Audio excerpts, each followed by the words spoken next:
Comment vous allez? J'espère que vous allez tous bien. Moi aussi ça va par la grâce de Dieu. Moi c'est Dawa TV, c'est ma chaîne YouTube.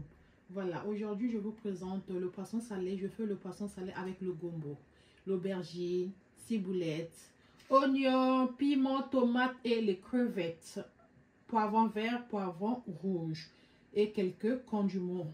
Voilà, je vous présente les lots na aubergine, na nettoyer yango na kati yango pour gagner le temps. Aubergine na biso c'est là qui mobimba, na utiliser juste moitié.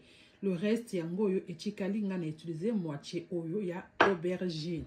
Voilà, toza na makayab na biso to sala yango le lot da crevette. Crevette nanga déjà pe pour gagner le temps, na nettoyer yango, na sauter yango vite fait yango na bozo monango déjà na condiment. Parce que on a ko rajouter yango na ba condiment et traîner té et bien là rapidement. Voilà, toza na crevette na biso et toza na piment, tomate, ail, feuille laurier. Feuille laurier yango yo toza nango tomate ya mbuma, moitié pe ya tomate ya mbuma. Voilà. Toza na gombo, lelo menu na biso ezo senga gombo, dongo dongo. Voilà. Toza na dongo dongo na biso na kati déjà yango ba morceau et na nettoyer pe déjà yango. Toza na poivron rouge na vert. Nazaka na deux, nazana besoin qu'il y a deux qualités oyo. Voilà, toza na deux couleurs na biso rouge na vert. Et poisson salé nanga yango yo déjà dessalé, nettoyé, c'est très propre. Ba morceau et tout très propre. Voilà, ils appellent susuna mungwate makayabu nanga yango yo. Nalalisaki yango na maï et na ko utiliser végétal toujours. Voilà, persil, huile nanga oyo na ko kalinga makayabu, moi poivre, poivron, ba condiment et que ça là bien. Voilà, na ko utiliser ka deux qualités ya ba condiment oyo. Voilà, recette na biso ya lelo yango na présenter bino biloko nanga nyonso na ko utiliser lelo. To banda na makayabu toko kalingango na huile nanga na ko utiliser ail na l'huile na ndambo tangawizi na ko kalingango bongo. Oui, comment on appelle?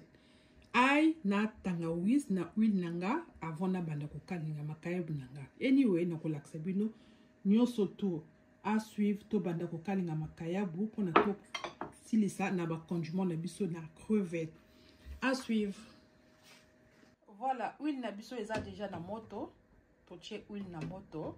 Na kotia ail nanga na matungulu pour na ko kalinga. Poisson salé nanga.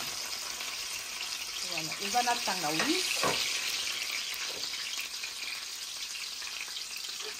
Et toko bakisa poisson salé. Na kalinga ka eza la mbisi, eza la poisson salé, dalingaka huile eza la pamba te. Voilà. Eza na matungulu, feuille laurier na ail na tangawizi. Et puis ça a saveur, il y a bien. Oko kata ba morceau ail ndengo lingi ya oignon pe ndengo lingi mais sans le bandaka na huile et puis ça a cassé ya bien.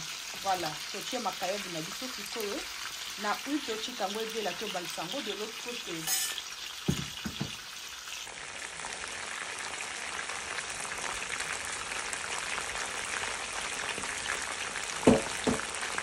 Voilà, to balsa makayabu de l'autre côté. elo ebeli to balango elo yo ata ba matungulu eziki ezalaka nango problème te. Salut en tout cas saveur à kitoko. Voilà, je vais ici de l'autre côté. Voilà. Petit tapé elo ebela. To longola makaya bunabiso tout ce qui est belli de part et d'autre. Voilà, et belli une partie oyo de l'autre côté pe et belli tochi yango na nzungu na biso tokosalela sauce na biso ya gombo.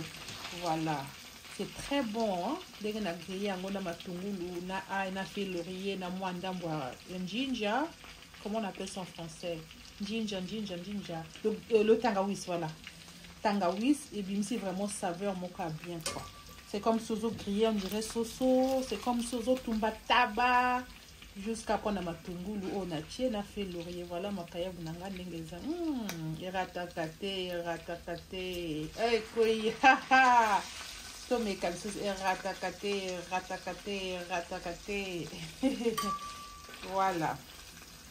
En tout cas, bon, mais kata bozo grillé, là, qu'on y a bozo grillé, zalambisi, poisson salé, pareil. En tout cas, bochi a huile nabuno matungulu, bochi ango mo a fait laurier, et que ça vraiment saveur moko très kitoko. Voilà. Très coursillant. Voilà, auto balango de l'autre côté, 2 morceaux nabiso et chikalaki. De l'autre côté, petit kango de là, je pense qu'ils ont prêté, toujours sango, na eloana, voilà. Petit ka 2 ou chikali, et bela, et pour continuer sauce nabiso, oh na longoli yangoyo, voilà. Oh na longoli yangoyo, tout là, le reste à poisson salé. Oh, les poissons salés na biso to kalingi déjà de part et d'autre. Comme on a constaté bino moko que vraiment ebeli très bien. Et comme moment maintenant to récupérer ba condiment na biso oyo to tiaki déjà à côté ça déjà prêt. To comme que récupérer ngo to sauter ngo na même huile na utilisé pour le poisson salé na ko utiliser encore pour ba condiment nanga. To comme ko même matungulu na biso na ndambo garlic na ciboulette na biso na huile. Après next et kozala comment on appelle ça, aubergine, et token étape par étape. So let's go to tiango na huile na biso. Même poil na kalingi makaya bunanga na récupérer ka même poil même huile et to comme ko sala comme ko kalinga ma condiment na biso sorry. Voilà, ndenge na laxi bilo matungulu na che garlic ndambo na ciboule nanga. Donc, on va na huile, toko tourner en moins 2 à 3 minutes et toko ya ko rajouter ba condiment na biso petit à petit, étape par étape. Voilà. Toko balisango pour 2 à 3 minutes. Toko bakso aubergine, tomate au fur et à mesure. Il y a étape na biso nyonso toko lakisa bino bandeko. Voilà. Et c'est ma chaîne YouTube, je partage des vidéos à bas recettes, la vlog en famille, des vacances. Voilà. Petit tango et de là, légèrement, pour aubergine. Et voilà, oignon, na ciboulette, na biso et belli, na tourner en 2 à 3 minutes. Et tu peux rajouter tomate. Pour balisango peut 2 à 3 minutes. Voilà.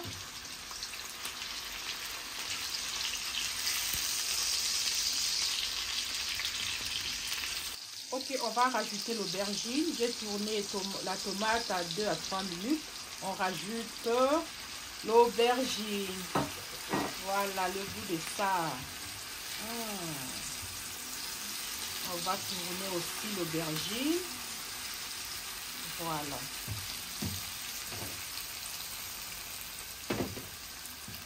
Voilà le résultat.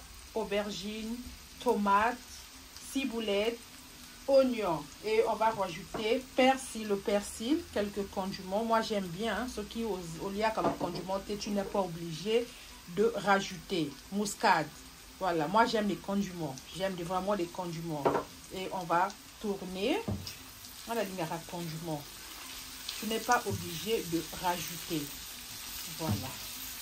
On va mélanger. Et on va rajouter les crevettes. Next étape, crevettes. Voilà. Crevettes. Et on va mélanger avec le condiment que j'ai rajouté. Voilà. Le goût de ça. Yummy, yummy. Voilà. On va laisser aussi 3 à 4 minutes. Au chikango et baluka. Au balusango, sorry. Et puis, 3 à 4 minutes. Donc, on continue. Recette nabiso. Et tu vas rajouter le poivron vert na rouge après avoir coché. Crevettes, tomates. Après 2 à 3 minutes, tu vas rajouter poivron nabiso. Et tu vas balancer encore. Voilà.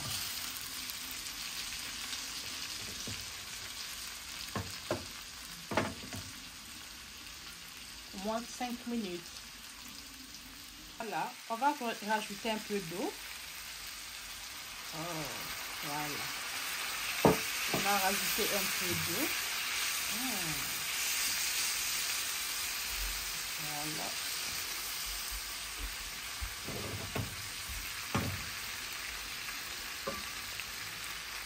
Et voilà, on va rajouter le légume du jour, le dongo, le gombo. Voilà, on va rajouter, ça c'est les légumes du jour.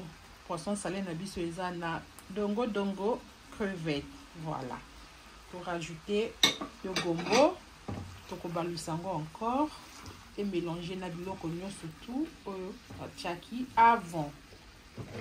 Voilà, waouh.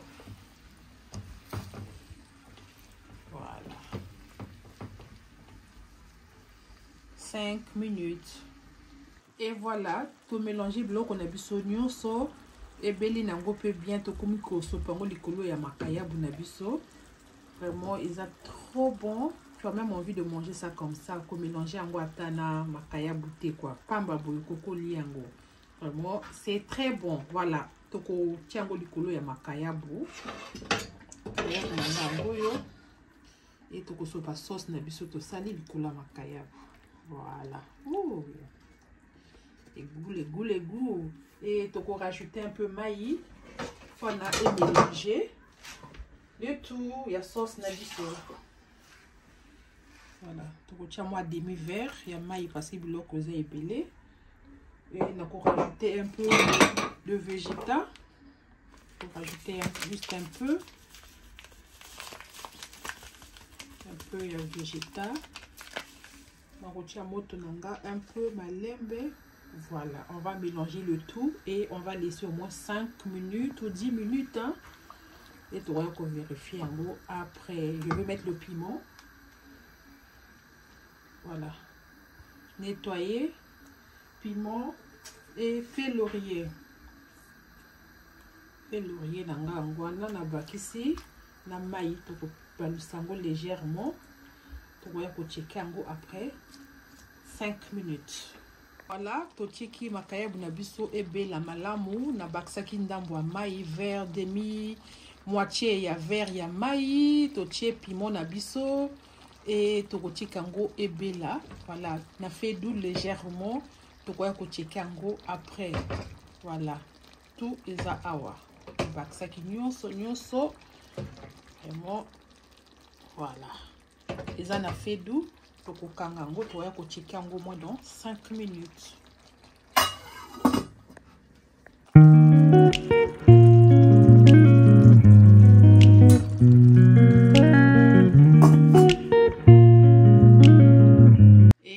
Recette nabiso ya poisson salé, aubergine, crevettes, un peu de piment, hein? Un peu piment et le gombo. Voilà, tout comme dans la vidéo nabiso, voilà comment ça se présente. Tu peux servir un bon plateau. Tu peux servir biloko nabiso et na ki na safunanga. Voilà. Ngana kolia ngona safuna semoule. Bana pepe kolia ngo mena makemba kolia ngo na makemba semoule kwanga loso plus que ça na ba vegetable bloc on a tia za vegetable donc ça veut dire kolia ngo na loso kwanga semoule onyo sozana ngo okikuki kolia na yango. Voilà recette na biso Totiango na plateau. Voilà, waouh, le goût de ça. Vraiment, beli bien. Dongo dongo, crevettes et na ba poivron nanga na chiaki. Voilà, tout servir makaya na biso na plateau. Les a jusqu'à poisson salé mais biso totiango na ba vegetable et bima bien à moi soupe, ça fait du bien. Ana ko liango na moule na semoule. Voilà. Je reviens sur la recette de poisson salé au gombo aux crevettes. Et voilà comment ça se présente. N'oubliez pas de vous abonner, de liker et de partager. Nasafunanga. Yango déjà prête à manger. Nakoli yango na semoli na kandenge na lobby. Voilà, bolanda vidéo mobimba na YouTube nanga. Boko comprendre que na sali poisson salé nanga c'est très facile et très rapide. Là, le saka makaya buno na maï pour gagner le temps. Kaka et se passer que voilà comment ça se présente. Recette nabiso ya makaya bolal si makaya buno na mai pas nos facilité au lamba rapide tala kabiso ba maman tozala ka tona tonté donc to comment bataba vite fait. Donc voilà, poisson salé nanga yango yo na moi piment, le goût de ça. Merci beaucoup to kutani la vidéo. Mosusu.